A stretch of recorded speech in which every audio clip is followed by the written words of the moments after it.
Hi అండి, నమస్తే. ఈరోజు నేను అటుకుల పోహ చేసి చూపిస్తున్నానండి. దానికి కావలసిన కొన్ని పదార్థాలు ఇక్కడ చూపిస్తున్నానండి. ముందుగా 2 గ్లాసులు అటుకులు తీసుకున్నానండి. అందులో వాటర్ వేసుకొని బాగా కడుక్కున్నానండి. 2 సార్లు బాగా కడుక్కున్న తర్వాత వాటర్ పూర్తిగా వంపేయాలండి. అసలు వాటర్ ఉండకూడదు. తర్వాత రుచికి తగ్గ సాల్ట్ వేసుకొని పక్కన పెట్టేసుకోవాలి. తర్వాత కడాయి పెట్టుకొని అందులో ఆయిల్ వేసుకొని ముందుగా 1 స్పూన్ జీలకర్ర వేస్తున్నాను. తర్వాత ఒక పెద్ద ఆనియన్ సన్నగా కట్ చేసుకొని వేసుకుంటున్నానండి.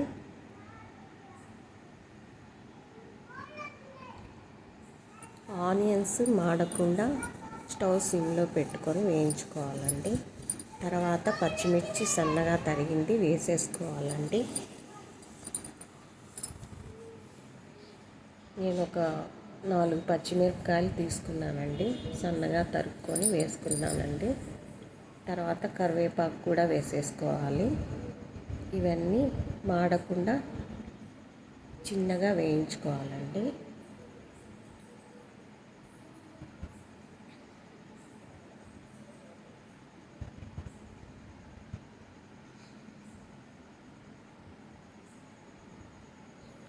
స్టవ్ సిమ్లోనే ఉండాలండి. ఆనియన్స్ అవన్నీ మాడిపోకుండా తెల్లగా వేయించుకున్న తర్వాత ఒక 1/2 టీ స్పూన్ షుగర్ వేస్తున్నానండి. ఇది టేస్ట్కి మాత్రమేనండి. ఇష్టం లేకపోతే స్కిప్ చేసేసుకోండి. తర్వాత పసుపు వేస్తున్నానండి.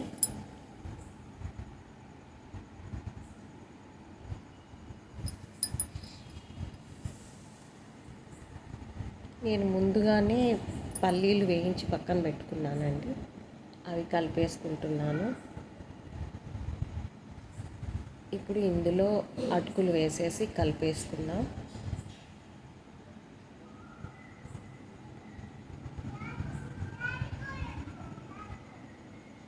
ఇప్పుడు అటుకులు మొత్తం పూర్తిగా కలిపేసుకోవాలండి.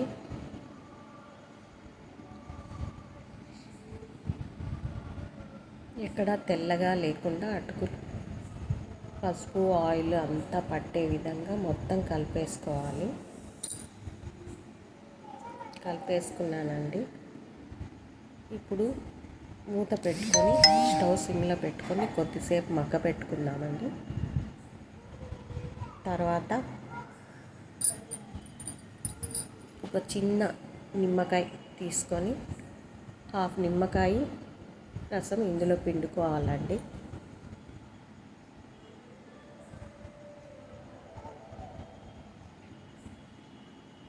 అంతా కలిపేసుకోవాలండి.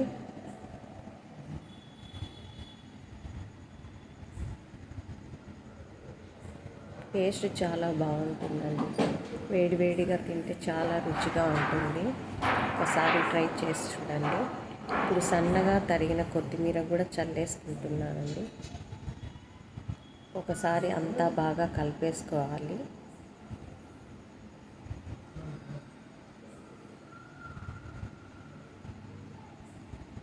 మొత్తం కలిపేసుకొని స్టవ్ సిమ్లో పెట్టి మూత పెట్టి కొద్దిసేపు అలానే ఉంచాలండి. ఇప్పుడు అయిపోయిందండి.